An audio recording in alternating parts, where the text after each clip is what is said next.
காமராஜர் மக்கள் கட்சியினுடைய நிறுவன தலைவர், போற்றுதலுக்குரிய ஒரு நேர்மையினுடைய சிகரமாக இருக்கக்கூடிய தமிழருவி மணியன் ஐயா அவர்கள் இருவரும் உள்ளே நுழைந்த பொழுது எங்களுக்குள்ள பேசிக்கிட்டே வந்தோம்.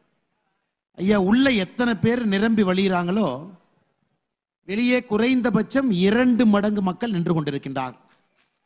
கிட்டத்தட்ட திருச்சியிலிருந்து வருகின்ற எல்லா வழியிலும் வண்டிகள் நின்று கொண்டிருக்கிறது.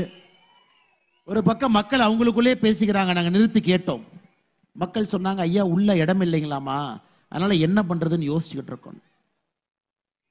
இதை போன்று ஒரு மாநாடு நம்முடைய திருச்சி பகுதி பக்கத்துல முழுவதுமாக சுற்றி இருக்கக்கூடிய 100 கிலோமீட்டர் பகுதியிலிருந்து, குறிப்பாக கிராமப்புறத்திலிருந்து பாரிவேந்தர் ஐயாவின் மீது இருக்கக்கூடிய அன்புக்காக இந்திய ஜனநாயக கட்சி நன்றாக இருக்க வேண்டும் என்கின்ற ஒரு எண்ணத்தின் அடிப்படையில் மக்கள் வந்திருக்கின்றீர்கள் என்றால் நிச்சயமாக ஜனநாயகம் நன்றாக இருக்கிறது என்ற அர்த்தம். சகோதர சகோதரிகள், எங்கேயோ ஒரு இடத்துல இப்படிப்பட்ட பண அரசியல்ல, குடும்ப அரசியல்ல யாரை வேண்டுமானாலும் விலை கொடுத்து வாங்க முடியும் என்கின்ற நம்முடைய தமிழக அரசியல்ல இதையெல்லாம் பார்க்கும் பொழுது நிச்சயமாக இங்கே ஜனநாயகம் நன்றாக இருக்கிறது என்பதை இன்று நடந்து கொண்டிருக்கக்கூடிய இந்திய ஜனநாயக கட்சியினுடைய 3வது மாநில மாநாடு நமக்கு பறைசாற்றி இருக்கிறது. சகோதர சகோதரிகள், இந்த மாநாடு எதற்காக?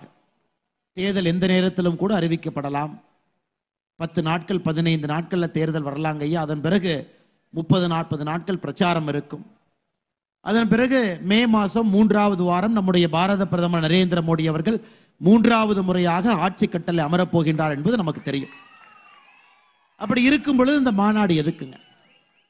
என்னை பொறுத்தவரை இந்த மாநாடு 2 விஷயங்களுக்காக நடந்து கொண்டிருக்கிறது. ஒன்று, இந்தியாவில் இருக்கக்கூடிய 543 எம்பியும் கொண்டு வந்து ஒரு சேர் போட்டு மேடையில் உட்கார வச்சு ஒரு எம்பி கிட்டையும் நீங்க 5 வருஷமா என்ன வேலை செஞ்சிருக்கீங்க, அதை ஒரு புத்தகமாக எங்களுக்கு கொடுங்கள் என்று கேட்டு வாங்கி 543 எம்பிக்களுக்கு ஒரு மார்க் போட்டு அதிலே முதல் பாராளுமன்ற உறுப்பினராக யார் வந்திருக்கின்றார்கள் என்று கணக்கெடுத்தால் நிச்சயமாக ஐயா பாரிவேந்தர் அவர்கள் பெரம்பலூரிலிருந்து முதல் பாராளுமன்ற உறுப்பினராக அதிலே வந்திருப்பார். அதிலே எந்தவித மாற்று கருத்தும் இல்லை.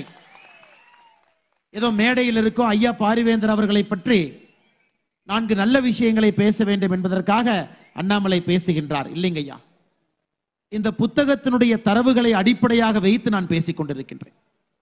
இந்த புத்தகம் எத்தனை பேர் முழுதாக படிச்சீங்க தெரியலீங்க ஐயா. இந்த புத்தகத்தை படிச்சீங்கன்னா தெரியும், 5 ஆண்டுகள்ல பாராளுமன்றத்தில் ஐயா பாரிவேந்தர் அவர்கள் எழுப்பியிருக்கக்கூடிய கேள்விகள் 268, பங்கேற்ற விவாதங்கள் 39, தனிநபர் மசோதாக்கள், அதாவது இவருடைய பெயர்ல சொந்த முயற்சியில தனியாக இவர் கொண்டு வந்திருக்கக்கூடிய மசோதாக்கள் இந்தியாலேயே 30 குறைவா தாங்க ஐயா இருக்கு. தனிநபர் மசோதா 543 எம்பிக்களும் 30 குறைவாகத்தான் கொண்டு வந்திருப்பாங்க. தனிநபர் மசோதாக்கள் 2, வருகை பதிவேடு 62 விழுக்காடு.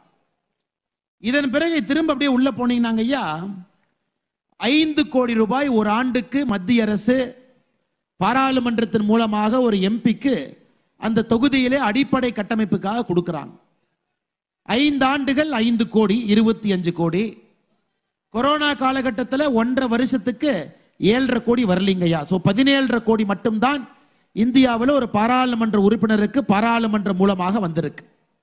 ஆனால் அதைவிட 15 மடங்கு ஒரு அரசாங்கம் 142 கோடி மக்கள் இருக்கக்கூடிய ஒரு நாட்டில் மக்களுடைய வரி பணத்தில் ஒரு தொகுதிக்கு நாம் கொடுக்கக்கூடிய பணத்தை விட ஒரு மனிதன் 18 படி அதிகமாக 18 படி அதிகமாக தன்னுடைய சொந்த காசு 126 கோடி ரூபாய் ஒரு தொகுதிக்குள்ள ஒரு மனிதன் தன்னுடைய சொந்த உழைத்த பணம்.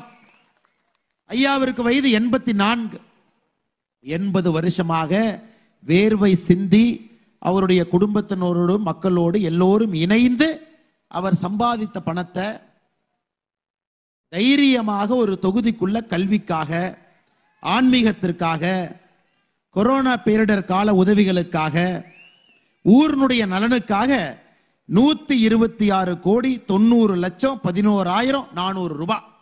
எப்படி புள்ளி விவரம் பாருங்க.